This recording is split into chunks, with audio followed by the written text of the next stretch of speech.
Yan, muling isang mapagpalang araw po sa atin lahat dyan, Luzon, Visayas at Mindanao, at sa mga kababayan nating OFW at sa mga kababayan natin dyan sa Pilipinas.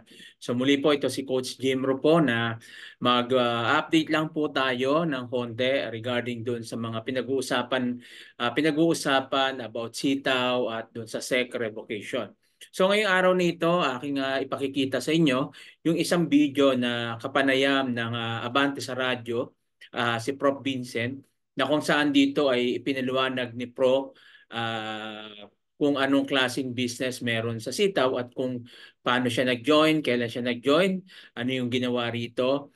Uh, at dito makikita rin natin na meron pong ano no, tinanong opinion ng isang attorney o legal counsel ang Abante sa radyo. So pakinggan po natin yung ano nito dahil nakakalungkot dahil tayong lahat ay seller, iisa yung layunin natin na maibalik yung pera natin. Subalit, nahahati yung opinion ng iba.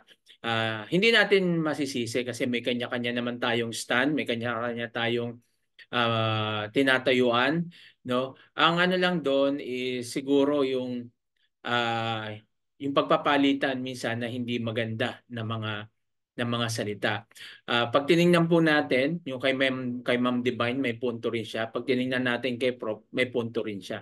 Pero gaya na sabi ko, tumatayo ko doon sa stand ko kila Ma'am Divine na aayusin kasi meron pa naman sila ugnayan sa kay Mr. Dilan at doon sa isa sa mga AS no ng sitaw ng mahawak sa AS, meron pa naman silang contact at ang balita ko may ginagawa. Kaso lang hindi ko pwedeng sabihin dito detalye kasi confidential 'yon. So ayaw ko naman na mabatas tayo ng kampo nila Ma'am Bayan Padilla dahil inilalabas natin yung information. So hindi po tayo ganon. Kahit ako po ay kasama doon sa GC nila Ma'am Bayan Padilla, hindi lang ako masyadong ano doon, nagme-message kasi ang dami nagme-message doon, no? Yung iba parang nagpapagalingan, nagsisisihan, 'di ba? So, nandoon although kaibigan ko si Prof dahil siya yung nag-invite sa akin dito sa Sitaw pero hindi ko siya sinisisi at hindi ko siya binabatikos doon sa naging desisyon niya kasi desisyon niya 'yon. Ganon din ako. Alam niya yung stand ko pero hindi niya rin ako binabatikos at pag nag-uusap po kami nagkakasundo kami doon sa stand niya at sa stand ko, no? Na kung saan antayin ko na lang at sasabihin ko naman yung dahilan ko kung bakit ayaw ko magdemanda, no? Sinasabi ko naman 'yon. At ganun din siya, sinasabi niya kung bakit niya tinuloy yung kanyang demanda. Pero naniniwala pa rin si Prof. Vincent na talaga noon na nagsimula sa sitaw hanggang sa matapos yan, ay hindi scam ang sitaw. Kaya nga hindi siya nagreklamo. At yung reklamo niya doon, sarili niyang ginawa yung affidavit na yon, no, na ipinasa niya sa sitaw at hindi yung affidavit na ipinapapasa ng sitaw. So sa ngayon, hindi ko nang alam kung pumirma na siya doon dahil syempre nag-aantay din siya at may mga tao rin na nagtitiwala sa kanya at mga nagtatanong. So nakikita ko naman kay Prof ay binabalanse lang naman niya. So po, at kay Ma'am Divine naman, kila Ma'am Irene, ganun din naman sila.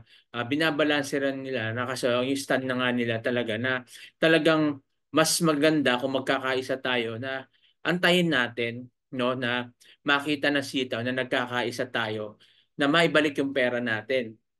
Kasi kung nahahati tayo, so pwedeng magdalawang isip ang sitaw o ano na imbis na tutulungan tayo o may gaapila pa sila baka hindi na gawin dahil nga may mga nagsasampa na ng mga kaso. So tinitingnan natin dito yung dalawang bagay na yan. So karapatan natin bilang mga seller kung ano man doon. Tatayo ka sa sitaw para tayuan na si sitaw ay ah, hindi Ponzi scheme at yun naman yung totoo. O tatayo ka na sisitaw, naniniwala ka na Ponzi scheme at scam. So isa lang ang tanong, no, na nagkaroon ng revocation at talagang at lalabas, no, hindi naman tayo maninira sa SEC at sa sitaw. Kumbaga lalabas doon sa revocation na sabihin na natin, hindi na sabihin na natin na maaring may mali na sa sitaw, may mali din sa SEC. Kasi ayon sa kanila, mapapakinggan natin mamaya si Prof, na may nagreklamo lang sa kanila. At yung nagreklamo, hindi mga seller. Kaya nga ulitin ko yung tanong ko, sila ba ay hiningan din ng affidavit of complaint, di ba? Yung kagaya ng binigay sa amin na ganon. Ano yung complaint? Kung parang kasing nangyari, pinansin yung complaint at hindi inalam kung ano yung saloobin ng mga seller at pinakinggan yung saloobin lamang ng hindi naman seller na nagsabing scam. Kasi pag gano'n ang mangyayari, maraming company na kapag ako pala magtatayo lang ako ng gano'n, no, ng anti-scam, tapos halimbawa lang may kagalit ako doon sa isang company o sa nagpo-promote noon, pwede ko palang gawin niya, magreklamo po ako. Nasabihin ko na itong company na to may ganitong ginagawa, 'di ba? Kasi sa lahat naman ng company na nakita po natin, meron po mga ganon. Kaya nga sinasabi ko yung mga dropshipping, no? Sa mga dropshipping, tingnan nyo. Kung gusto nyo talagang mapantay lahat, di lahat yan, hingin nyo yung business model nila. So tingnan nyo kung hindi sila investment o wala silang Ponzi scheme. Kasi marami nga po ako na sinerge, no, bago po ako nag-join sa Sitaw. Marami akong sinerge sa mga iba't ibang dropshipping na tulad ni Sitaw, ng Shopee, Lazada. Tulad din yan. So nga ngayon, mas ano lang siya, na-evolve o nagkaroon ng pagbabago doon sa sitaw kasi siyempre makabago na ngayon, no? Dati tayo yung nagtitinda, tayo yung mag-online selling, no, tayo. Pero doon sa sitaw hindi na, sila na yung gumagawa noon at gumagamit sila ng artificial intelligence marketing, 'di ba? So yun yung mga pagbabago na maaaring sasabihin parang hindi iyon yung ginagawa ng iba. Talagang hindi iyon kasi makabago nga po yun. Pero doon pa rin yung pumapasok sa dropshipping. So yun nga, pinabulaanan ng SEC na hindi nag-present ng ano nung business model ang sitaw. Ang tanong, bakit ngayon sila magpo-provide niyan? Bakit hindi nung una? 'Di ba sana pa lang na mag-a-apply sila. Sana yun na, una pa lang, o sige, ilahad nyo yung business model nyo. Paano ba yung negosyo nyo tatakbo? Sana una pa lang ganon. Para naiwasan na. Kaya yan nga yung sinasabi ni Prof kanina, na sana kung hindi na yung pinayagan noon dahil hindi pala papasa sa kanila yung business model, hindi na sana yung nagpatuloy at hindi na wala nang marami pang nagkapital diyan. Okay? So pinipilit ng SEC ng iba na investment to, marami kasing form of investment eh. Hindi naman porket nagbigay ka ng kapital, investment na, 'di ba? Kasi sinasabi halimbawa sa franchising o iba pa man, nagbibigay talaga ng pera diyan, may contract, may invest. Dito wala namang contract eh, 'di ba? So sa investment may mga contract 'yan na pumapayag ka sa ganito, ganyan. Dito naman meron lang silang hindi naman contract kundi parang terms and condition na ito yung gagawin mo para kumita ka. So may mga ganon. So sana tinitingnan lang natin at binabalanse. Hindi naman tayo abogado pero ayon lang doon sa ating mga naobserbahan at natingnan. Hindi naman kasi kailangan abogado para maintindihan yan. Siyempre, abogado, maraming batas silang alam at kahit nga yung tamang mali, pwede nilang itama. Yung tama, pwede nilang gawing mali. Sa totoo lang po, yan naman po talaga ang trabaho ng abogado. Kaya nga sinasabi nila, ito joke lang naman na malabo daw may makapasok na abogado sa langit. Ayun ang sasabi na. Kasi nga, halos karamihan abogado, sinungaling kasi parang ipagtatanggol mo yung mali itatama mo, yung tama imamaliin mo. So yung mga ganun para maipanalo mo yung kaso, 'di ba? Yun naman yung realidad. So okay. So tingnan lang po natin na kung saan pakinggan din natin yung pahayag din ni Prof nung ito hindi naman to latest kundi nung August 27 to bago pa nangyari yung mga una kong video yung pagkaka-interview sa Abante sa radyo dun sa OFW, no? OFW, yun sa OFW, Bantay OFW. So yun, bago pa yun, ito muna yung in-interview. At dito nagsimula yung pagkapanayam nila doon sa kay attorney doon sa SEC, no, ng official ng SEC. Okay? So ngayon, nakikita natin uh, wala nang office ang sitaw, 'di ba? Sarado. Then may mga AS na wala na rin at meron pa rin natitira na ayon sa kanila ito ay nakikipag-ugnayan pa, no? At kay Mr. Dylan Lim. Sana makarating sa kanya na may binibigay na option o pagkakataon ng SEC para may taguyod uli yung sitaw. Sana kung talagang balak nyo magnegosyo pa at ituloy ito, bakit hindi po natin tugunin yung hinihingi ng SEC para matapos at matuldukan na to at maibalik na rin yung pera sa mga seller at sa mga gustong magpatuloy, di tutuloy, yung sa mga ayaw, di wag na. 'Di ba? So ganun lang po sana para matuldukan na yung lahat ng ito at matapos na rin yung lumalalang bangayan ng seller to seller at yung kanilang mga paniniwala. At mayroon pang nadadagdagan pa ng mga tao na hindi naman seller o wala namang kinalaman na nagiging sila yung mga soul, no? Sila aling soul, no? Mahilig sa sulsol, no? Sila po 'yon. At yung mga mahilig mag-message na hindi nila naiintindihan yung sinasabi. Babalik din naman sa inyo 'yan, 'di ba?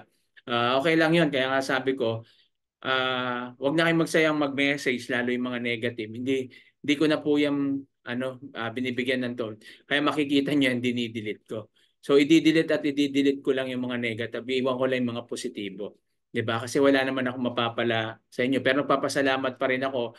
Nagko-comment kayo. Siguro pinanonood niyo rin video ko. Di thank you. 'Di ba? Kumikita pa ako, 'di ba?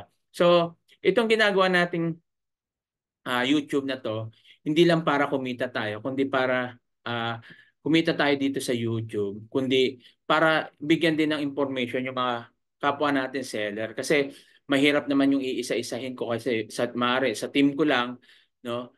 Yun lang sila yung masasabihan ko. Pero yung iba, hindi na. So kawawa naman yung iba na magme-message sa akin na humihingi ng update. Kaya kahit na late na to, sinasabi nila, Coach, baka pwede naman, Coach Jimro, baka pwede ka naman YouTube uli. Tapos magbigay ka ng comment do sa mga sinasabi ni Prof, ni Ma'am Divine na gano'n. So wala tayong sisiraan, magbibigay lang tayo ng komento. Titingnan natin kung ano yung mga sinabi nila. Mag-comment lang tayo doon. At sikapin natin na maging tama at balanse yung ating pagkokomento para wala namang masaktang both side. Diba? Dahil kaibigan po natin yung mga yan. At gusto natin lang naman dito is ma-update yung ating mga kababayan at hindi sila malito talaga. Okay? So marami kasing nalilito. So ngayon, tunghayan lang po muna natin ang yung video na po ito, no, para nang sa ganun mas maintindihan natin at magko-comment na lang po tayo. Okay po? Tunghayan po natin yung video na ito na i-share ko po ngayon.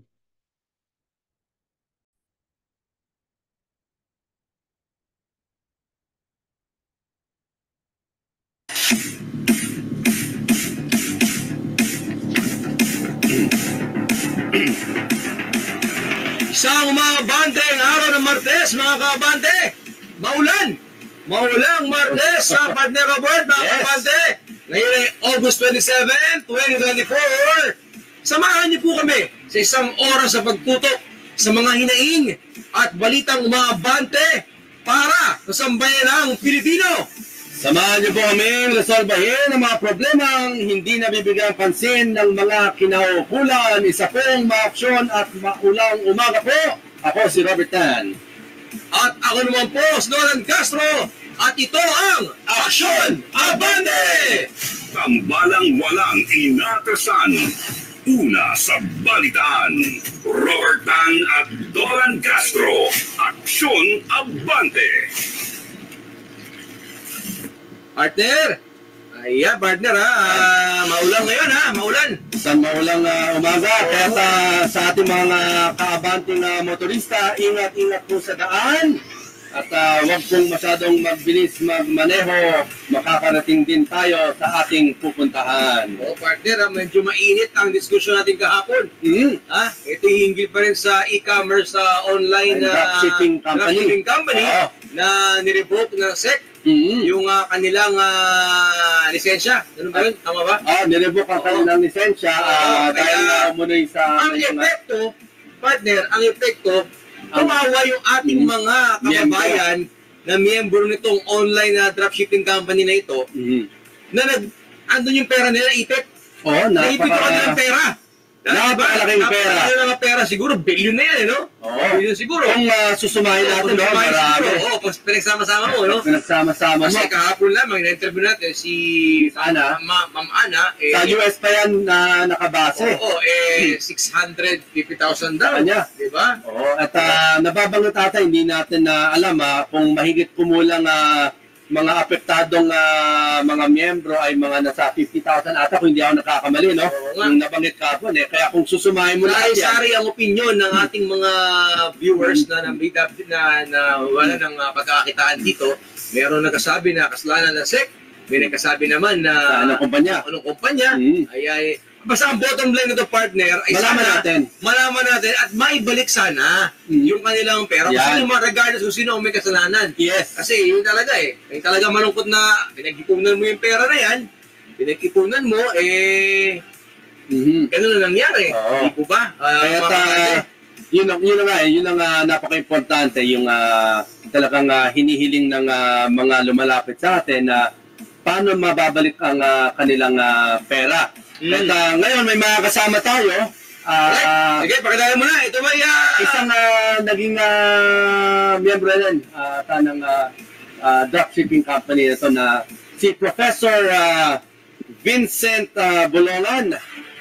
Magandang umaga po. Nasa Aksyon na Abante po kayo. Kasama si Robert Tan at Dolan Castro po. Magandang umaga.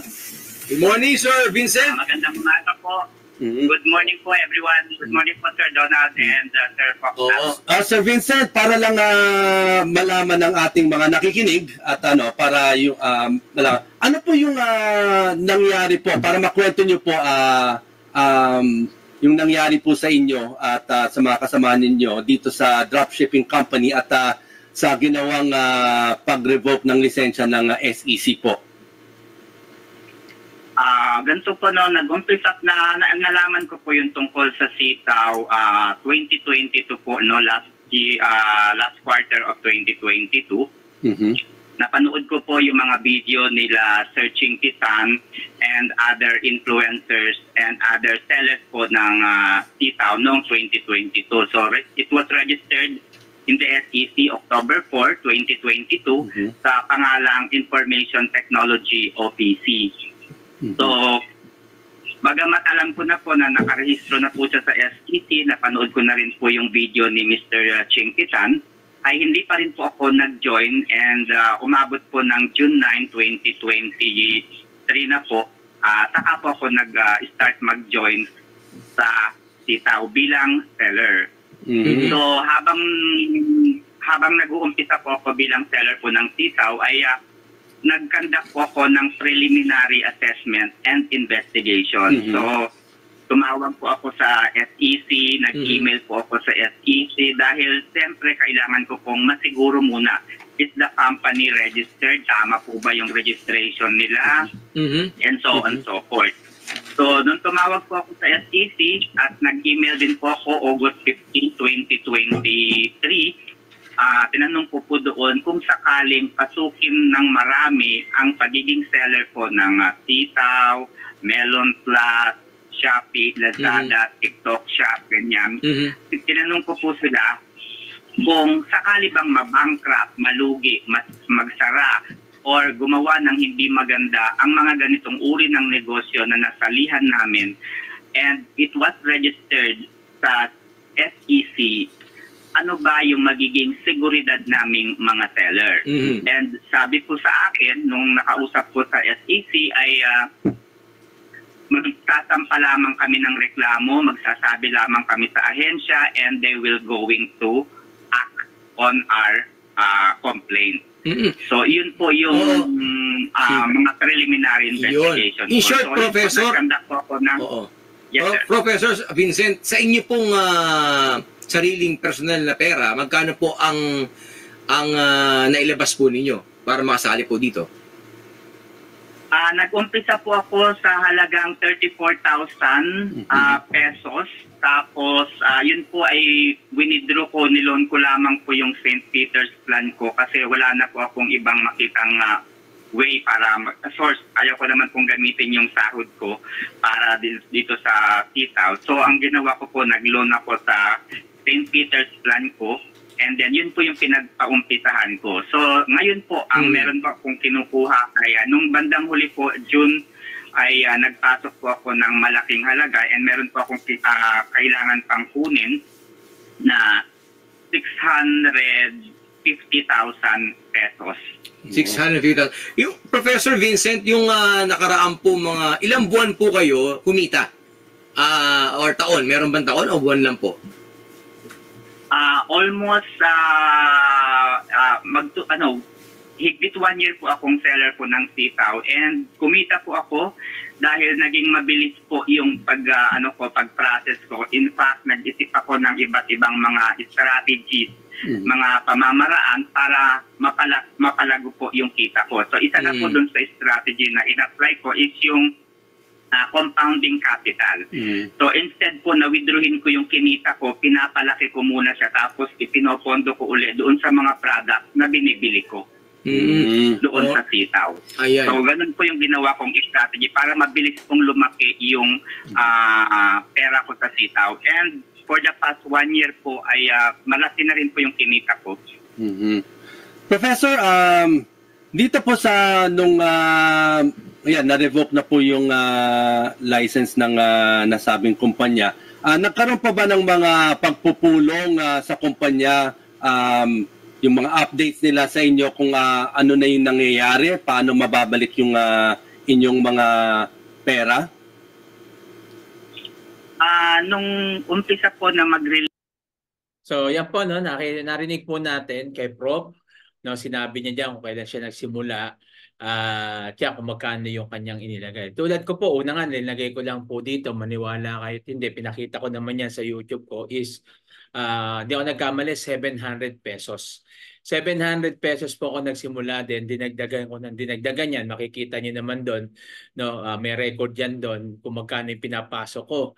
Diba? So yan hanggang sa lumaki at gaya ng strategy ni Prof, ginawa ko yan, compounding capital hanggang sa umabot sa, napalaki ko siya hanggang umabot siya ng kulang-kulang 1 milyon yung aking naging na dyan, capital na.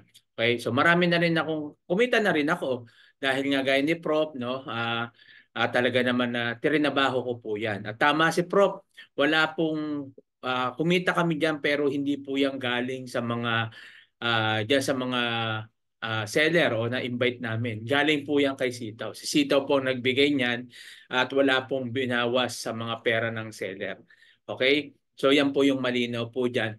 At kaya nagkaroon ng compounding capital dahil nga po yung sa binibili natin mga product sa mga ino-order ng mga customer, 'di ba? Binibili natin ng product 'yon, tapos in order nila ma-deliver 'yon. So, hindi ko na ilinalabas so compounding capital na pati yung profit ko isinasama ko ng umiikot. Kaya napabilis, 'di ba? 'Yun nga yung ginagawa po natin. So, ngayon natin yung pagpapatuloy po ni Prof dito kung paano ba at paano ba ibabalik yung pera natin. Release ng revocation order ang Securities and Exchange Commission.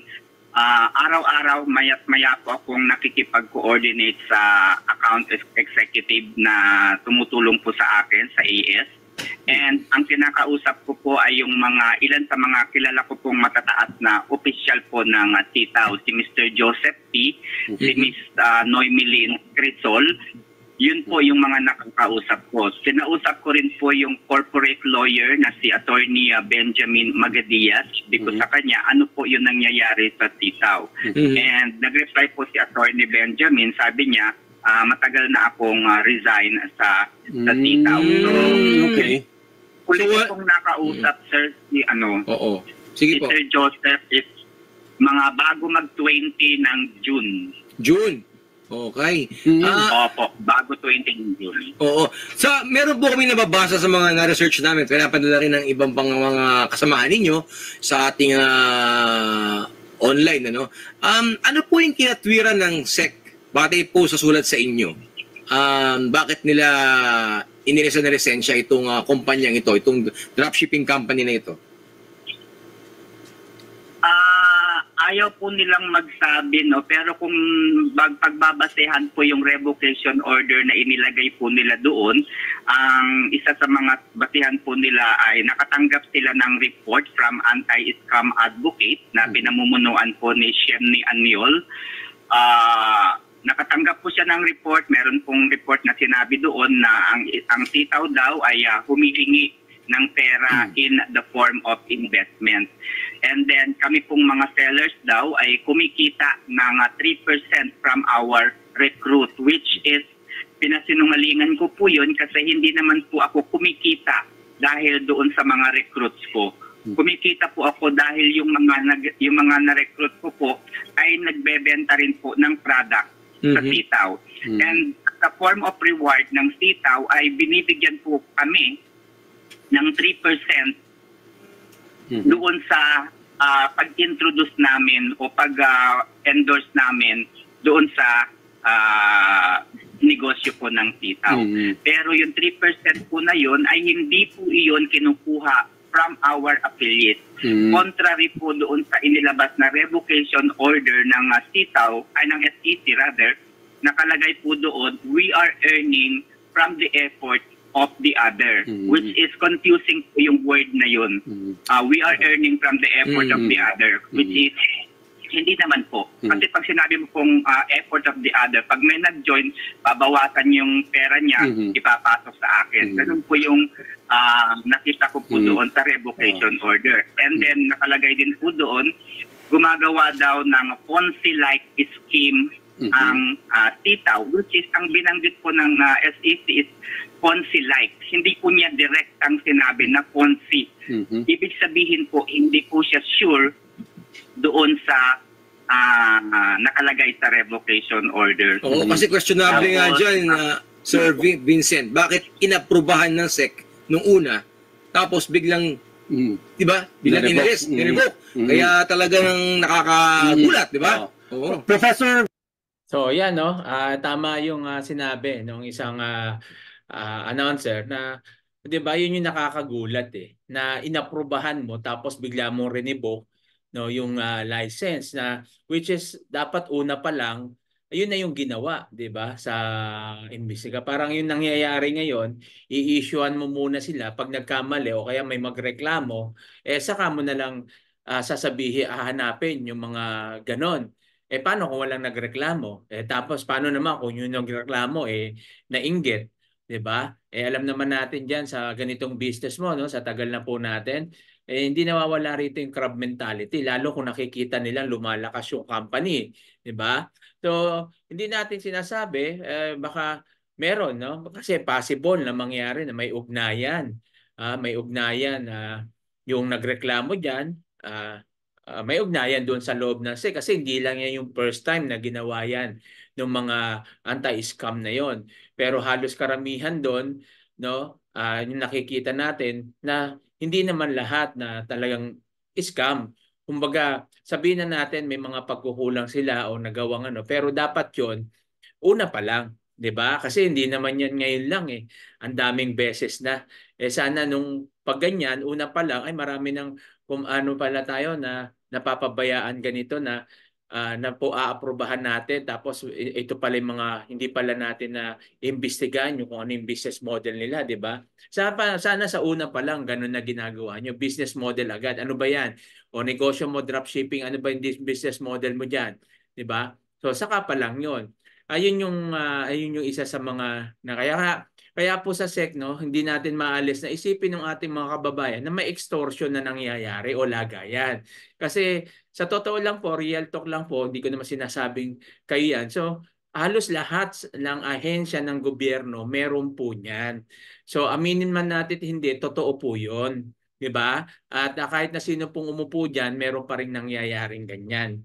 Okay? So hindi po natin maitatanggi yan at hindi natin maaalis sa isipan ng ating mga kababayan na may nangyayari pong ganyan.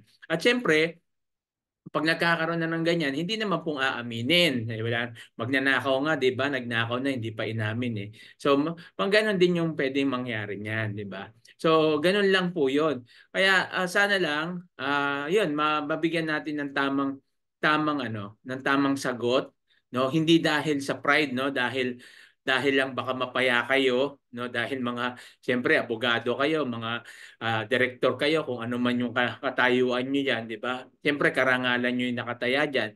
Kahit na sabihin yung pag kami mali, sasabihin namin ganito, hindi po totoo yun, no? At wala pa atang ganun na gobyerno na umamin kung hindi talaga naipit lang na talaga. 'Di ba? So ano na tayo, tingnan lang po natin, no? At alam natin na lalo sa ganito, lumalala yan, dalawa lang yan. Pwedeng ituloy, pwedeng hindi na ituloy kasi syempre pride na yan eh, 'di ba? So pipilitin na lang kaya ang mangyayari diyan talagang ano na lang tayo na magdemanda na kayo para matapos na yan, 'di ba? So dapat hindi ganyan. Kaya maganda rin na meron ding isang tumatayo na hindi magdidemanda at tatayuan din ng sitaw, no? Sa tulong ng sitaw kung ano yung tama. So yun naman yung hinihingi natin para na sa ganun talagang matuldukan siya na hindi mako-compromise kung ano yung katotohanan na gusto nating malaman. Kasi dapat matuldukan yan eh. 'Di ba? Dapat maitama yung mali. So nakikita ko lang diyan, dapat sa gobyerno po natin bago po kayo mag-approve ng isang lisensya, dapat naipresenta sa inyo. Diba? Dapat naimbestigahan nyo na muna. Hindi yung saka nagreklamo doon kayo mag-iimbestiga tapos madami na tulad yan, marami nang nakasali. Tapos sasabihin nyo na lang ganito, ganyan. Paano kung walang maliquidate dyan na asset? Di wala kami makukuha. Di ba? Tapos sabihin nyo kasalanan namin. Hindi po. Kaya wag nyo sisihin yung mga tao na sinisisi kayo na kasalanan nyo. Kasi talaga naman po simula't simula, kayo po may kasalanan. Kung hindi nyo inapprove yan, wala pong ganyan mangyayari. So inapprove nyo, naniwala kami, ibig sabihin, tama yung pagka-approve nyo doon sa license. Dahil alam nyo yung business na linagay po nila. Doon naman sa sitaw, di ba po? Sa sitaw naman, nagkaroon ng revocation, hindi naman pala pinasasara sa ipin, hindi naman pinapasara. Ba't nyo po sinara? So hindi na rin namin alam yung dahilan. So sana ipinaliwanag nyo rin. At ngayon, binibigyan po kayo ng pagkakataon na umapila para mabuksan yung kaso at may pagpatuloy yan kung may mali, di ba? May tama. Hindi rin po kayo. Ayun na sabi ng SEC, hindi kayo, hindi na kayo sumasagot ngayon. So yun yung dapat natin bigyan ng linaw. Kaya kay Mr. Dilan, kay Ma'am Bain Padilla, kay Ma'am Irene, nakakaroon kayo ng contact sa kay Mr. Dilan. Sana ayan po yung sabihin po natin. At alam ko naman may ginagawa na pong hakbang sila. So hindi ko lang pwedeng sabihin dito. No, kasi confidential naman 'yon. Nawa makapag-usap yung sitaw at ang SEC para matapos na po yan at para hindi naman maipit kaming mga seller. So sige, tuloy po natin. Vincent, sa ngayon po, nagkakaroon pa ba kayo ng line of communication sa nabanggit nyo na, tama ba, na si Sir Joseph T, yung mga, ano ba to management, ano sila ng nasabing kumpanya or top leaders? Si Miss Noemelin Crisol po, nakausap ko siya June 24 ng gabi kasi sabi ko nagkakagulo na yung mga sellers. So tinawagan ko siya ng June 24 ng gabi and then sabi niya sa akin, sa totoo lang sir, gustong-gusto na po ng sitaw na ibigay yung pera po ng mga sellers. Ibalik na po yung mga sellers, yung pera po ng sellers. And ang maganda po nito sir ay ilalabas na ng SEC yung kanilang sagot doon sa apila po natin. And then maghintay na lang po tayo kinabukasan kasi i-release na po. Kapag na-release na po yun, yung decision po ng SEC, malaki po yung posibilidad na makuha na po yung pera ng mga seller.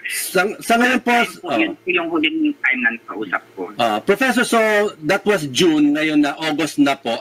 Ano po yung pinakahuling update ngayong August sa inyo, sa mga kasamahan nyo ng miyembro, hinggil dito sa pagbalik po ng inyong mga pinasok na pera po?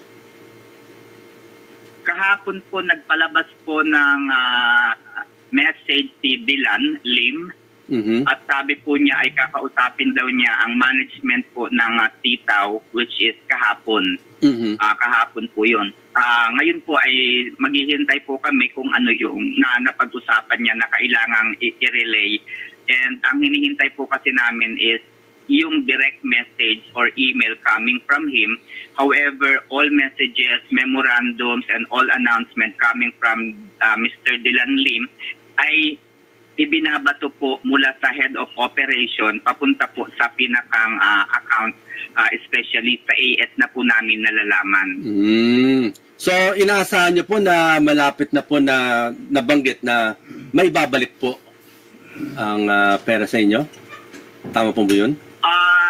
Yun po yung gusto naming malaman kung how, kung bagagano ba sila katotoo doon sa sinasabi po nila na ibabalik po yung pera namin. Kasi maraming beses na po silang nagsabi na mayroong meeting, kakausapin, and then sinasabi po nila na disburse na nila yung pera. However, the bank ay nire-refuse yung mga pera coming from Sitaw. Yung iba naman daw ay isinutole sa Sitaw. So we really don't know what is the truth behind the reversal ng pera namin. So since June nung June nang nakausap niyo si Miss Noemeline, from that until now, nakakausap niyo pa rin ba ho siya para kumuha ng direct update maliban po sa mga nilalabas po na mga papel na update mula sa kumpanya? Wala na po. Wala na po? Or tinatry niyo po ba makontak at hindi niyo matawagan or wala pang... Yung number po, cellphone number ni Sir Joseph T. ay unattended na po. And then yung Facebook naman po ni Miss Noemeline Crisol, yung isa sa mga officer po ng Sitaw, ay hindi na po, kumbaga naka-deactivate na po. Bakit kaya ganun, sir?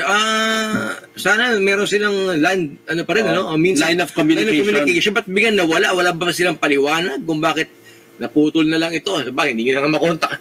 Hindi na. Yun lang ang nakakapagtaka, bakit biglang nawala sila sa ere? Bakit bigla silang hindi na makontak kaya, Prof? Ano po nakikita po ninyo dito? Ng inyong hanay? Yun po yung hindi po namin masiguro ano po ang dahilan kung bakit wala silang direct communication mula sa pinakang taas papunta po sa aming mga affected seller. Kaya nagtatanong po kami, iba-iba po yung opinion namin. Opo. Dahil wala po talaga kaming natatanggap kahit email man lang o direct email man lang coming from Dylan Lim. So yan sa Sitaw kay Sir Dylan Lim na kung saan yan po yung mahirap doon na sinasabi ng SEC na hindi kayo nakikipag-ugnayan, wala po kayo. So ganun din, wala rin po kaming update sa inyo at kung may update man galing sa AS pero mukhang malabo yung inyong mga updates at pabago-bago rin kayo ng isip. Sana maging maayos na rin po para matapos na to. Kayo lang naman po yung hinihintay kasi kahit ano yung porsige namin, nila Ma'am Divine, nila Ma'am Irene, kami mga naniniwala pa sa Sitaw, kahit anong porsige namin kung kayo naman po ay nagtatago at wala kaming makuwang information. So paano po matutugunan kung talagang wala kayong itinatago o gusto niya talagang ituloy o ibalik yung pera ng mga seller. So dito po linalagay lang po natin sa gitna yung ating pero gaya na sabi ko, alam niyo yung stand ko. Siyempre tinitingnan lang natin na hindi natin sisirain yung SEC, hindi natin sisirain yung Sitaw. Titingnan natin yung both side. Kasi hindi natin alam kung sino yung nagsasabi ng totoo. Sabi nga, lalabas yung katotohanan diyan, 'di ba? At yung katotohanan ang magpapalaya po sa bawat isa po sa atin. So yun lang po yung gusto natin malaman. Kaya ginagawa ko po ito na tinitingnan natin at pinakikinggan natin kung ano yung pahayag ng mga naniniwala sa Sitaw at pahayag naman ng mga gustong magdemanda sa Sitaw. Okay? Sir, Professor, sa hanay po ng Securities and Exchange Commission, dumulog ba kayo doon para humingi ng advice kung ano yung magiging next step dahil nga itong na-revoke nga yung lisensya ng kumpanya at paano nyo pwedeng i-pursue po na maibalik ang inyong mga pera? Marami pong instances na nakipag-communicate po ako sa SEC dahil sabi ko nga ay kumuha po kasi ako ng law, and sabi ko he who is the cause of the cause is the cause of the evil cause. So doon po ako nagmumula. Kung hindi po ninyo binigyan ng lisensya ang Sitaw Corporation, hindi po sila makakagawa ng ganito kung sakali man na scam nga ang Sitaw. Sir Vincent, ganito, provided po na provided po na marami kayong tinatanggap na mga papeles, ganyan, na mga registration, siguro naman po yung 3 months sapat na po para malaman po ninyo. And dapat nag-conduct din po ba kayo ng mga probity check? For example, hiningan man lang ba ninyo ng passbook o passport o kaya birth certificate, yung mga incorporators, yung mga lumapit po sa ahensya para makilala rin po ninyo sila. Hindi lang po yung documents na tinatanggap po ninyo araw-araw. Ganun po yung tanong ko sa kanila. Sir Vincent, ito marapati mo, hihingi tayo ng legal opinion din sa isang abogado para yan, bago natin pakinggan yung legal opinion o yung abogado na magsasalita. So, tingnan po natin. Yan po yung sinasabi ko, gaya na sinabi ni Prof. Vincent, na kung hindi nyo po yan sa SEC, kung hindi nyo po yan talaga binigyan ng permit o kung yan po ay maaga nyong inimbestigahan o bago nyo issuean sila ng lisensya ay na-check nyo kung anong klase ng business meron sila, hindi na po hahantong sa ganito. So kaya maraming nai-scam, kaya maraming company na nakakapasok dahil masyado po kayong maluwag. Okay, hindi naman po sinasabing dapat masyadong maluwag, pero dapat yung pinaka-basic lang, di ba? Alam natin na marami kayong tinatanggap sa opisina nyo ng mga nagpapa-approve ng mga ganito. Hindi dapat ang katwiran dyan na kasi kung hindi ma-approve yan, madidelay, ganito mangyayari. Hindi po dapat ikatwiran yan. Di baling matagalan, basta sigurado yung mga nag-a-apply sa inyo ng mga lisensya ay talagang legit at gagawin yung kanilang mga nakalagay. So, business model, 'di ba? 'Yun yung unang-una. Ano yung business mo? O e-commerce ka, dropshipping ka, o ano yung business model mo? Kasi kung nakita nyo na at hindi yan ang business model ng e-commerce, so dapat gawa kayo ng ano. Doon pa lang maaayos na po nila. 'Di ba? Ang nangyayari kasi inaprubahan nyo, umabot pa nga ng 2 taon 'di ba?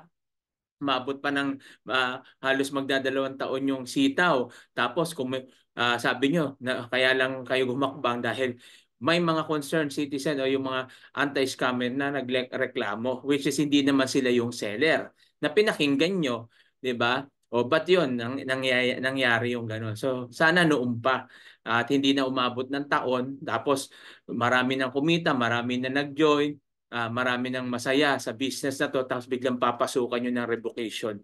Diba? Revocation, kahit nasabihin nyo alam ng Sitaw yan, di naman namin alam yan. Diba? Tapos ngayon, kami yun naipit. Diba?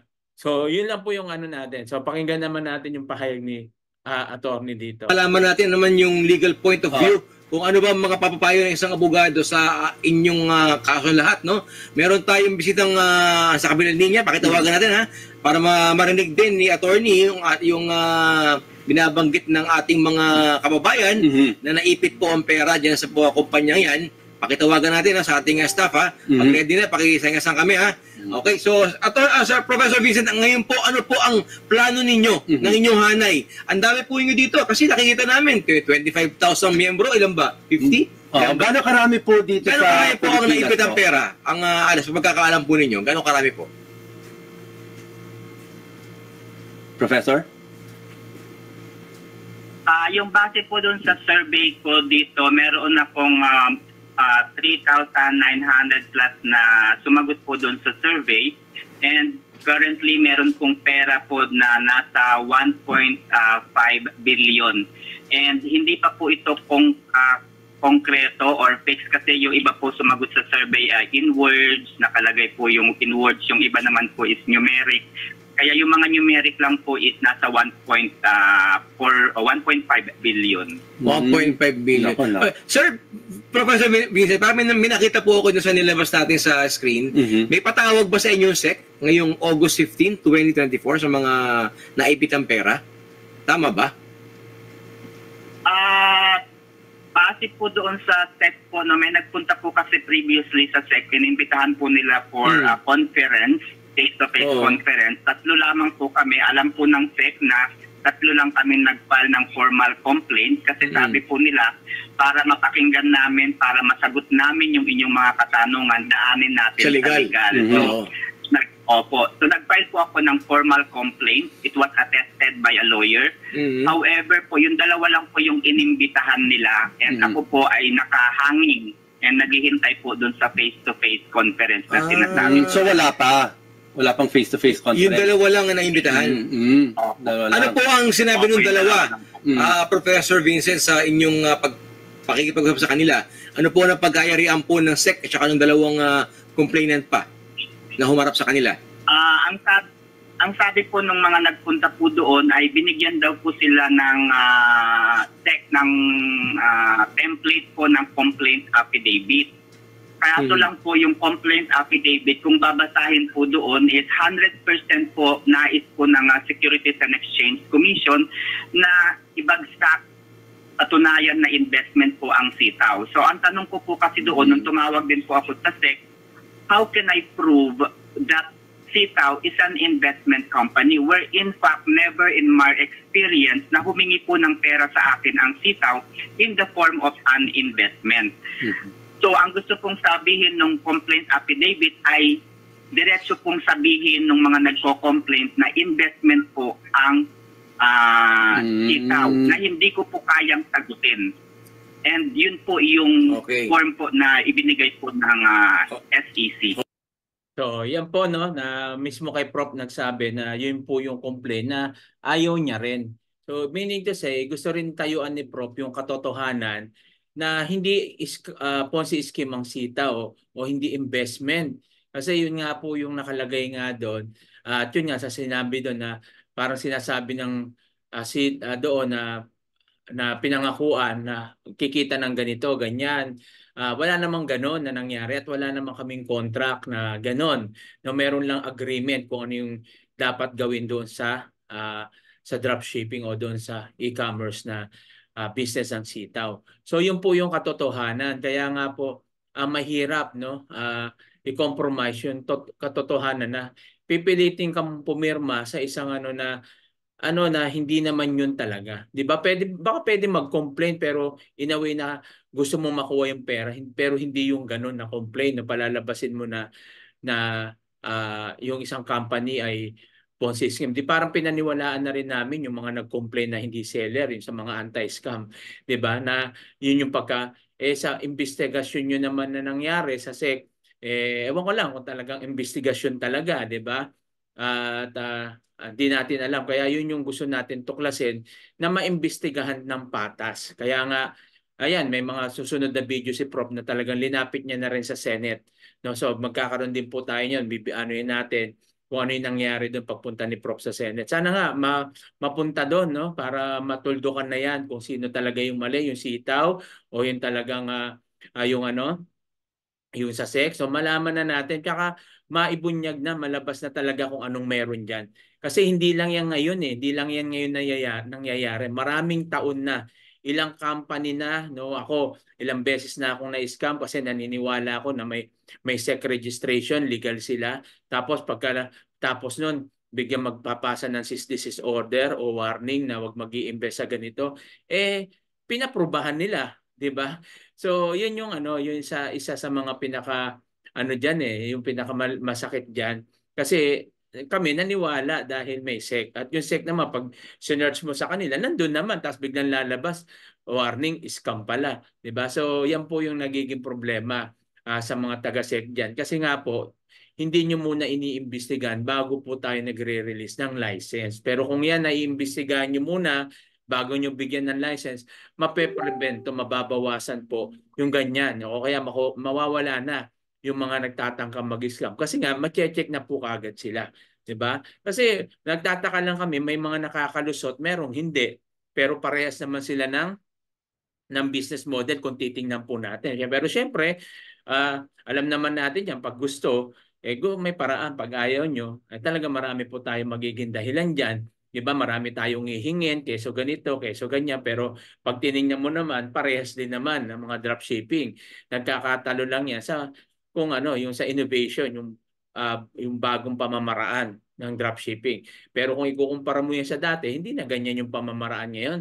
Kahit naman ng Alibaba, Temu o iba pang mga ano, pag tinignan nyo, gumagamit na po sila ng artificial intelligence marketing at hindi mo lang siya makikita sa isa, 'di ba?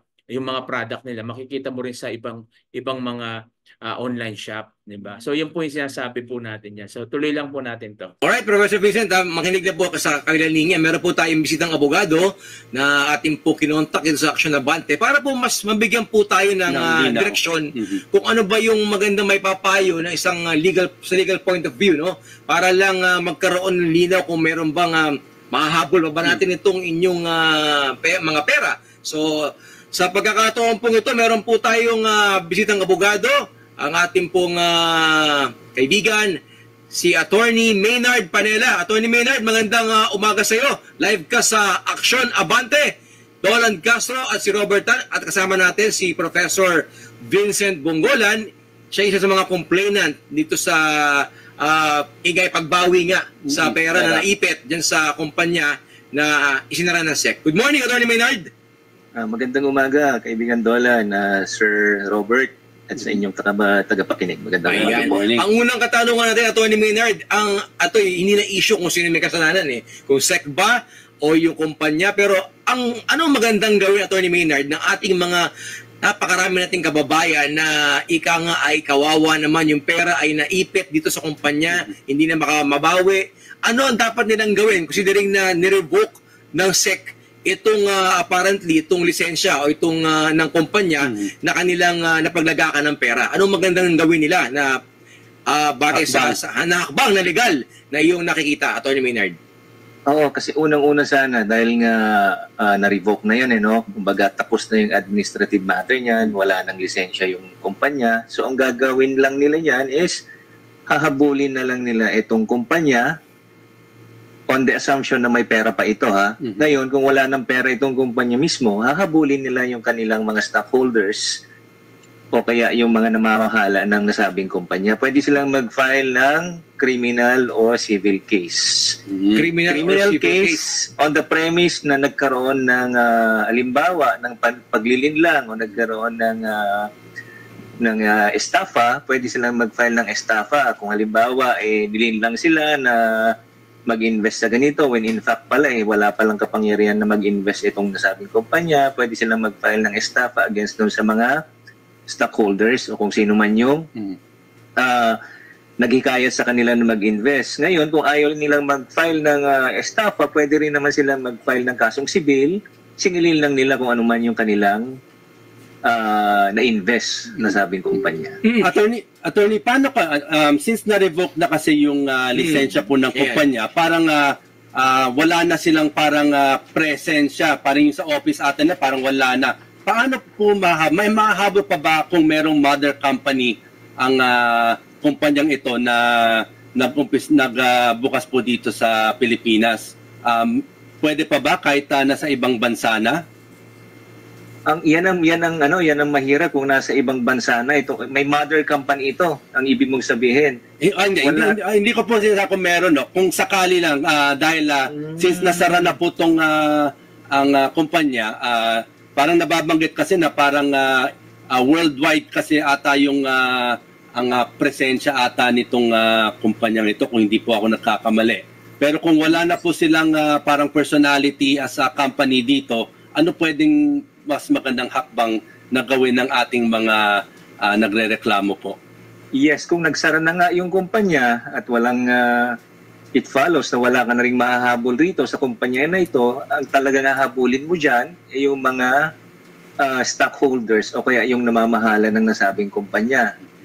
Kung halimbawa andito pa sila, mag-file na sila ng kaukulang kaso para mahabol nila itong mga tao na to. At kung hindi man, sabihin natin, kung hindi man nila maibalik yung kanilang naging mga investment, at least man lang mabigyan sila ng kaukulang parusa sa mga nasabing tao na ito. Attorney Maynard, ang karamihan sa sentimiento, hindi naman karamihan, no? Kalahati siguro sa mga nakikita kong comment dito sa ating mga live ngayon, ay talagang ang kanilang sinisisi nila ang SEC eh. May pag-asa ba na mabalik ng SEC yung ganitong yung lisensya ng kumpanya na ito? Sa tingin mo, meron bang ganun pang, pwede bang umapila pa sila? May ganun bang mangyayari para maibalik yung lisensya na ni-revoke na? May hakbangin naman yung kumpanya para maibalik yung kanilang registration o kaya lisensya. Pwede silang mag-file ng kaso sa Court of Appeals para ma-reverse yung naging desisyon ng SEC na i-revoke yung kanilang registration. Ngayon, halimbawa, masabi ng CA na nagkamali ngayong SEC at ibalik yung kanilang registration, yun, mabubuhay yung kumpanya. Ayun. Pero yun, dapat ang gagawa nun, Yung kumpanya. yung kumpanya mismo. Oo. Kaya, sige, Attorney, Professor Vincent, narinig mo yung sinabi ni Attorney Panela? Meron, Yes po. meron bang hakbang ang sa iyong pakikipag-usap diyan sa kumpanya na yan, sa dropshipping company na yan, meron ba silang nangihakbang sa Court of Appeals na umapila para sumulat man lang sa korte na yung revocation ginawa sa kanila ay mababago, ma-reverse? Meron ba silang legal na hakbang na ginawa? Actually, ganyan po yung sinasabi ko sa lahat, kahit sa mga video ko sa YouTube. Ang sinasabi ko diyan, ang kumpanya kasi ay ang titaw. Ang ang lisensya na ni-revoke ay ang titaw. Kaya kung meron man na dapat mag-apila, hindi po kaming mga seller, kundi ang titaw Opo, tama po. Pero sila po dapat ang Oo gumawa nga po. ng paraan Tama para yun. ipagtanggol yung sarili nila. Tama po. Pero ang sa- ginawa po ng Oo. titaw, meron po silang apila po sa SEC na hanggang ngayon po sinasabi ng SEC ay pending appeal pa lamang po. Hindi pa po nagdidesisyon. So wala silang apila pa sa korte or Court of Appeals. Wala So may pa. pag-asa pa sa SEC po. Wala pa silang apila sa Court of Appeals. Wala Wala pa. po akong alam, sir. Wala pa yung alam. Yun pala ang magandang gawin. So kung yun nakikinig yung kumpanya to, no? So Attorney Maynard, to top it all, no? Alam ko busy ka rin. Ano ang papayo mo pangkalahatan sa ating mga kababayan na apektado, na nawalan ng pera, naipit ng pera? Anong last word mo sa kanila? Before that, parang narinig ko kay Sige po. Sige po. Attorney Maynard. Attorney, may tanong daw si Professor Vincent sa'yo. Yes, oo. Attorney, may tanong lamang po ako kasi hindi ko po alam kung nakasama po sa mandato po ng SEC, no? Kung pwede ba silang maglagay na lamang po doon sa revocation order nila na dapat habang ang issue na ito between CTAW and the SEC ay inaayos o nire-resolve, hindi ba nila pwedeng utusan muna ang CTAW na ibigay po yung pera po naming mga seller? Kasi labas po kami sa usaping legal. Kasi wala po kaming kaalaman masyado pagdating sa legality ng negosyo. So ilabas po nila kami doon sa part na yun. Yung Pwede mandato, po kaya yun? yes sir. Ang mandato po kasi ng SEC i-regulate lang po yung existence ng korporasyon. Ngayon, yung pag-uutos po sa kanila na magbigay man ng ibigay yung mga investments sa mga nag-invest po sa nasabing kumpanya, ang mandato po nun is alam ko ay nasa mandato po yan ng husgado. Ang pag-regulate lang po, yun lang po yung kakayahan ng SEC. Ngayon po narinig ko po kanina yung sinabi nyo, parang sinasabi nyo nasa SEC pa yung kaso. Parang ang pagkakaintindi ko po dyan is parang nag-file po siguro ng motion for reconsideration yung kumpanya. Ano po? Kaya nasa SEC pa lang yun at yun hindi pa nare-resolve yun. Ngayon po, pag nagkaroon po ng desisyon na doon sa motion for reconsideration, that's the time po siguro naakyat sila sa Court of Appeals. Yes po. Doon po sa ang napansin ko lang po kasi kulang yung revocation. Hindi po doon nakalagay kung ano ba yung seguridad. Nagaya po nung sinabi nila sa akin noong August 15, 2023, nasabi nila sa amin ay meron kaming mapanghahawakang seguridad na ililiquidate po yung pera namin while merong cases na kagaya nga po nito. Matanong ko po kayo, sir, ano po ba ang nakalagay mismo doon sa naging desisyon ng SEC? Revocation lang po? Wala po siyang order ng liquidation? Wala wala po, revocation lamang po. Kaya nagtatanong po kami, ano po ba, kulang ba yung nilagay po nila doon o ano po. Yun po yung pinakang pinakamaganda po doon, sir. Pinakamaganda po, dumulog po kayo sa SEC, mag-inquire po kayo, bakit po naging ganoon lang yung naging desisyon ng SEC? Wala po pa siyang kaukulan na na utos para ibalik man lang yung naging investment sa inyo? Idulog niyo po sa SEC yan, sir, kung ganoon po yung kanyang Yun po yung dinulog ko, nilagay ko dun sa complaint ko sa kanila. However po ay hindi po nila ako tinatawagan for any call or conference kahit face-to-face or kahit man lang bayan. So, wala po akong narinig from the SEC. Opo. Okay. So ano magandang payo mo, Attorney Maynard? Pakalahatan, ha? Oo. Yes, sa pangkalahatan po kasi, ang unang-una po kasi, ang tinitingnan natin dyan, once po kasi na nag-invest tayo sa isang korporasyon, tignan po natin kung meron siyang kaukulang lisensya na tumanggap po ng investment. Otherwise po, talagang pag yan nagkandaloko-loko, talagang wala na po kayong magiging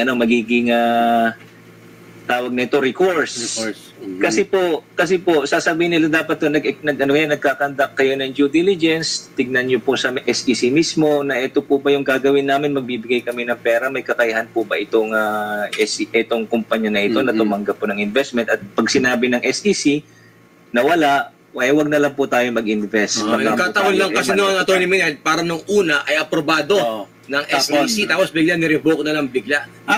Attorney, yung nabanggit ato kung hindi ako So, yun po, no, yung sinasabi nga ni attorney, no, baka hindi niya lang narinig yung kaninang sinabi ni Prof. Vincent, no, na kung saan nag-due diligence din kami, no, nag-research, tinanong, nag-message sa SEC kung talagang legal to. Ang sabi nila legit, 'di ba, wala namang problema. At tama ba yung naka-register? Ang sabi nila, oo. So, gumawa po kami dahil kami marami ilang beses na kami na biktima ng scam. Kaya nga nagdo-due diligence research na rin kami, no, yung do your own research, no. Ayan din yung sinasabi namin sa bawat pagpe-present po namin, na do your own research. So marami pong nag-message sa SEC na sinasabi nilang legit ang company. Mismong SEC ang nagsabi na legit. Even doon sa interview nila doon sa huling video ko, no, sa YouTube, na kung saan mismo yung official ng SEC na sinabi na legit naman yung company. Ang may mali lang yung business model. Kaya nga yung sinasabi ko, kung una pa lang mali pala yung business model, sana hindi na nila inisyo ng license at itinama na muna. 'Di ba? Para na sa ganon, kung magsimula man sila, kahit sinong Poncio Pilatong magreklamo diyan, anti-scam man yan, kung sino man yan, hindi na nila papansinin kasi na legit check na nila lahat. 'Di ba? So yun yung may punto namin. Kasi kung hindi matutuldukan yan, paulit-ulit po yan na mangyayari. Kasi kung ganyan magiging katwiran natin na ang dami kasi nag-a-apply ng natural, ba't naman sa ibang bansa madami naman nag-a-apply ng ganyan din po ba ginagawa nila? Hindi naman, sina-search din naman nila. Dito nga po sa Saudi, marami nag-a-apply na ganyan. Pero bago ka talagang pupuntahan yung opisina mo, pupuntahan yung business mo, titingnan nila.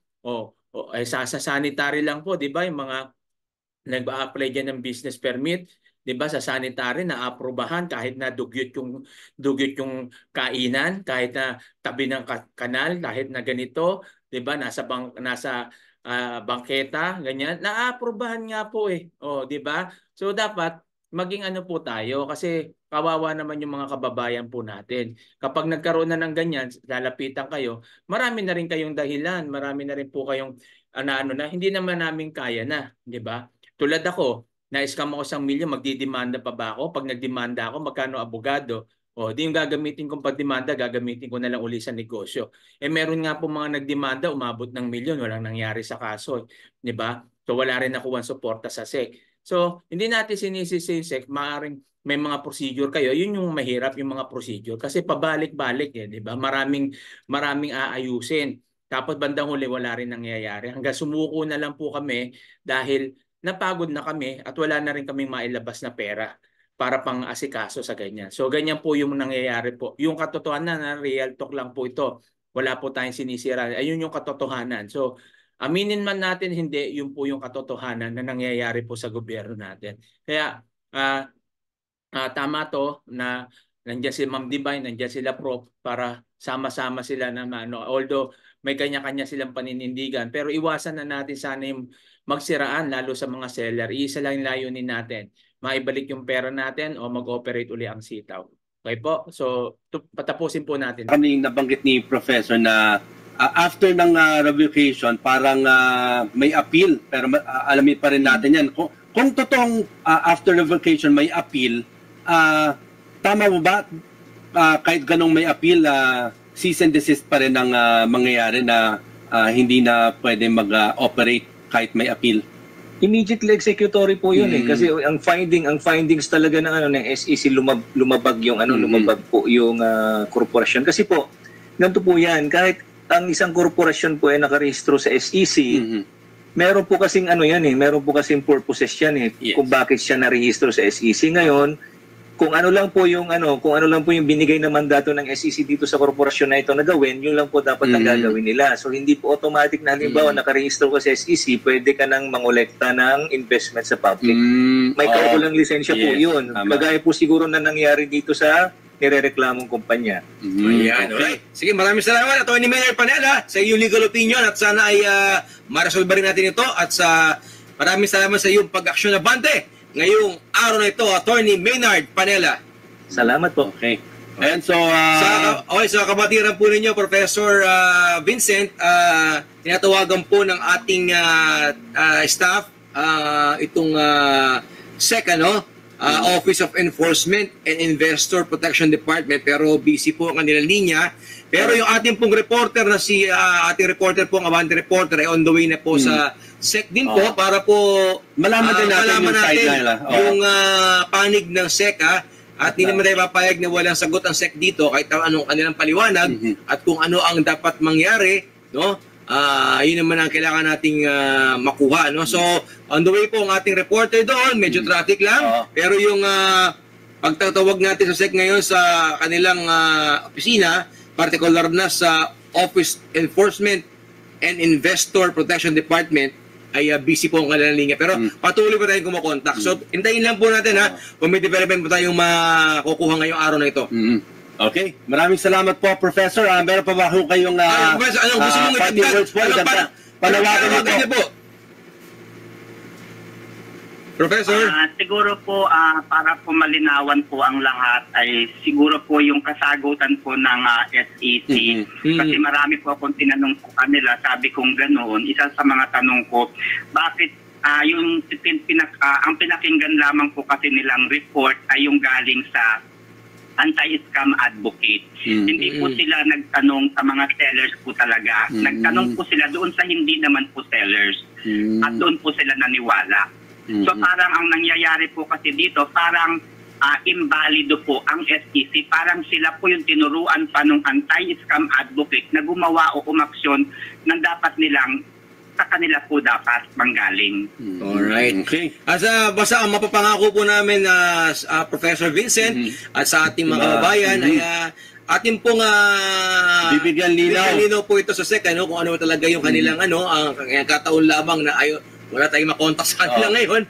Busy kayo medyo maaga lang. Pero ating reporter naman, nanoon po ngayon, kaya po magka-follow up po tayo. Patuloy pa din babantayan at itong inyong kaso, kung ano po ang magiging kahinatnan. Kung meron bang mababawi pa ba?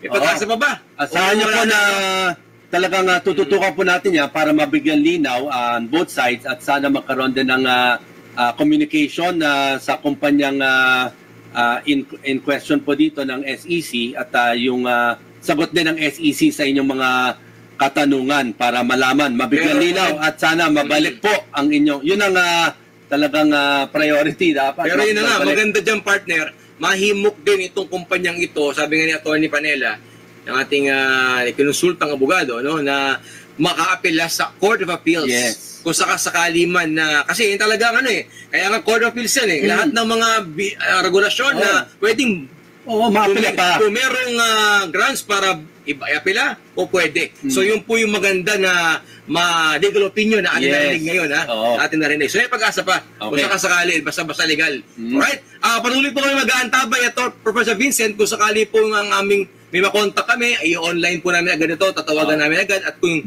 yung aming reporter po ay nandyan na sa SEC, malalaman po ninyo yan. Yan. Alright, maraming salamat po, Professor Vincent Bongolan, isa po sa mga complainant, sa mga naipit pong pera sa pagkaka-revoke po ng SEC sa online dropshipping company na yan. Good morning po, sir! Thank you. Salamat po and good morning everyone. Thank you, Professor. Tambalang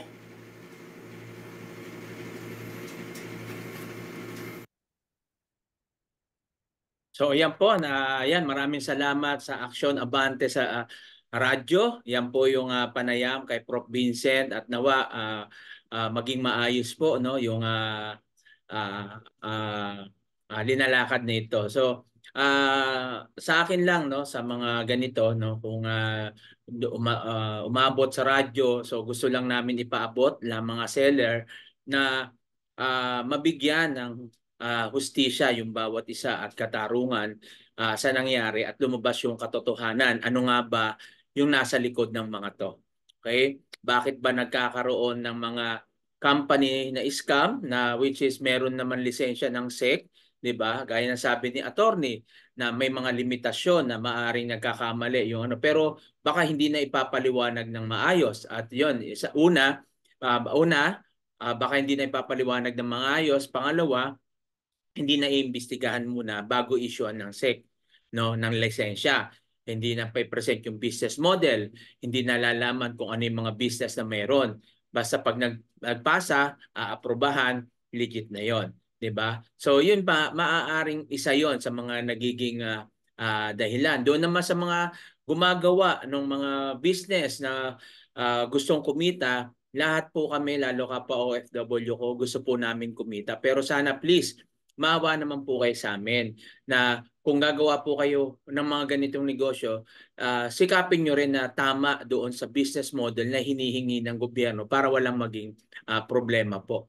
No? Dahil kami po mga OFW, wala po kaming time para pumunta dyan sa mga office, kundi magme-message lang po kami kung ano yung i-message nila para sa amin, yun na yung tama. At syempre, nakikinig din naman kami doon sa mga nagpe-present, 'di ba? So hindi naman namin sila pwedeng sisihin dahil unang-una nakita naman namin na kumpleto naman talaga kumpleto naman sa requirements yung sitaw nung time na umabot nga po ng magdadalawang taon, 'di ba? So wala naman naging problema eh. Lumabas na lang 'yan yung may nagreklamo yung anti-scam advocate na sinasabi na kung saan mas pinaniwalaan ng sitaw kaysa doon sa ano. So lumalabas diyan na yun nga, lumalabas na talagang kayo yung may mali kahit saan nyo po tingnan. SEC talaga ang lalabas na diyan na may mali kasi nga yan po yung nangyari kasi inaprubahan nyo po. 'Di ba po? Kaya sa sitaw naman, ang pagkakamali naman po ng sitaw, nangyari na po yan, no? Ayan na po yung realidad na nangyari at na-revoke yung license nyo, humihingi ng sagot, no? Sana sinagot nyo po ng maayos o kumuhanap kayo ng legal counsel na magaling, yung abogado na marunong talaga, 'di ba? Na para naman may pagtanggol yung sitaw, yung katotohanan na meron. Kasi mahirap naman yung mga seller ang nakikipaglaban tapos kayo mga taga-sitaw nagtatago naman kayo, 'di ba? Lalo na yung no? Kung kailan nandiyan sila Ma'am Noemi, no? Yung si Sir Joseph, kung kailan may problema saka kayo mga nag-resign, 'di ba? Hindi nyo hinarap yung meron dito. Sana hinarap nyo kasi nung mga unang nandiyan kayo, isa kayo sa mga pinaniwalaan namin, 'di ba? Na talaga naman legit na niwala naman po kami. Pero sana hindi nyo kami iniwan sa ere, 'di ba? Yan yung kay Ma'am Noemi, yung iba diyan sa management, no? Kung tinanggal kayo, hindi namin alam o nag-resign kayo. Si Sir Joseph, alam namin nag-resign lang siya. Siya mismo yung nakasama doon sa listahan nung sa SEC na nag-register diyan, 'di ba? Pangalan niyo nandiyan pero bakit bigla kayong nawala? 'Di ba? At hindi nyo pinaglaban yung company. Kung yan ay totoo at naniniwala po kayo. So yun lang naman po yung sa atin. So yan, and praying pa rin tayo and hoping for the best. No, the best is yet to come na matapos ang lahat at isa lang yung layunin natin mga seller, maibalik yung pera natin. Kaya please lang iwasan na po natin yung magbangayan, magparinigan sa social media at wag na po tayong sumausaw, no? Yung mga hindi naman seller, wag na kayong sumausaw kasi wala naman kayong kinalaman dito. 'Di ba? Wala naman kayong pera dito, kami yung may pera dito at kayo nakikisawsaw lang, 'di ba? So wag na kayong makigulo, 'di ba po? At sabi nga natin sa mga seller naman, tayuan na lang natin kung stand mo, no, gaya ng stand ko na hindi ka magdidemanda, okay yun, fine, wag tayong magdemanda, quiet na lang, antayin natin yung ginagawa ng grupo natin sa pangunguna nila Ma'am Divine at ni Ma'am Irene. Ngayon, kay Prof naman, sa grupo ni Prof naman, na magdidemanda sila, okay, fine, magdemanda kayo, karapatan niyo yan, pera niyo yan. Pero wag na rin tayong magparinig sa iba o kaya ipasa. No, yung mga nasa GC nila Ma'am Divine, kung malinis ang intention nyo, although ako po, kaibigan ko si Prof. Pero yung mga message yun, hindi ko na ini-screenshot para ipasa pa kay Prof. Ayoko nang dagdagan pa yung stress ni Prof. Although yung iba doon, mga negative o below the belt na yung mga sinasabi. Ganon din naman sa grupo ni Prof doon, yung may mga ano, hindi naman si Prof ang nagsasabi, yung iba rin doon na nagsasabi naman ng negative din dito sa kabilang grupo na ini-screenshot. Kumbaga, pinag-aaway kayo eh. So wag niyo na lang pong patulan yan. So sa both side, kay Prof Vincent, kay Ma'am Divine, magkaisa tayo doon sa layunin na may balik yung pera although magkaiba yung stand natin. Pero pwede naman tayo magtulungan dyan. Okay? At huwag tayong basta masyadong magpapaano doon sa mga nagsesend po sa inyo ng mga screenshot. Baka isa yan sa mga hindi naman seller na pinag-aaway lang tayo, pinagugulo lang lalo nila para magkagulo. Diba? So huwag po tayo basta papatol dyan.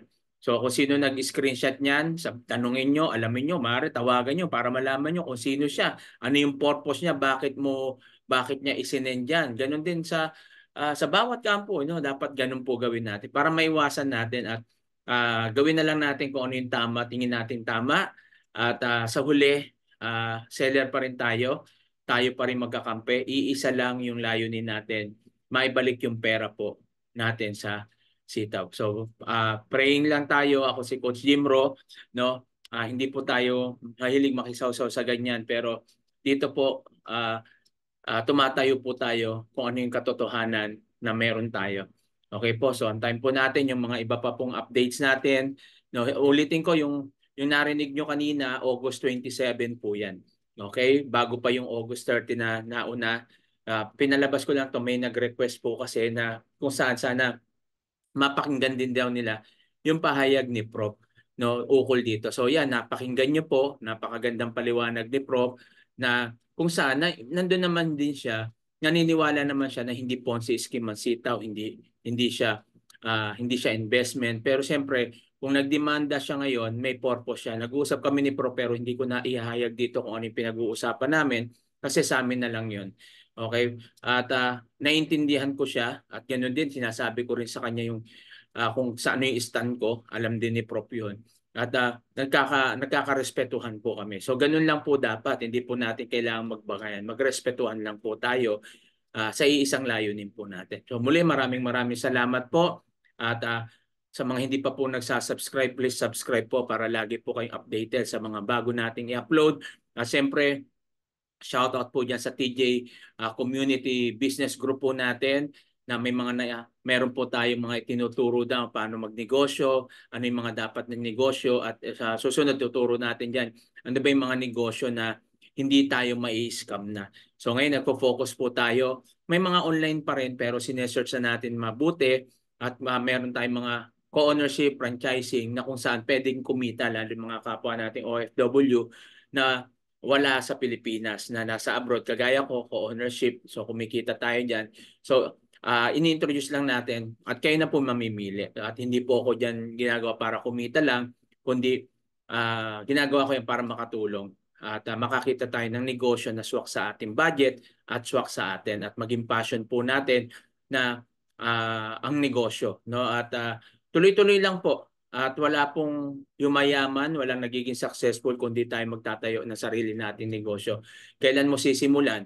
Kailan natin gagawin to? 'Di ba? Habang malakas pa, habang kumikita pa, simulan na po natin. At huwag tayong matakot sa failure. Ang failure kasama po yan ng success. Okay, hindi ka magiging successful kung wala po ang failure. So maraming salamat muli po. Ito si Coach Jemro. God bless you all.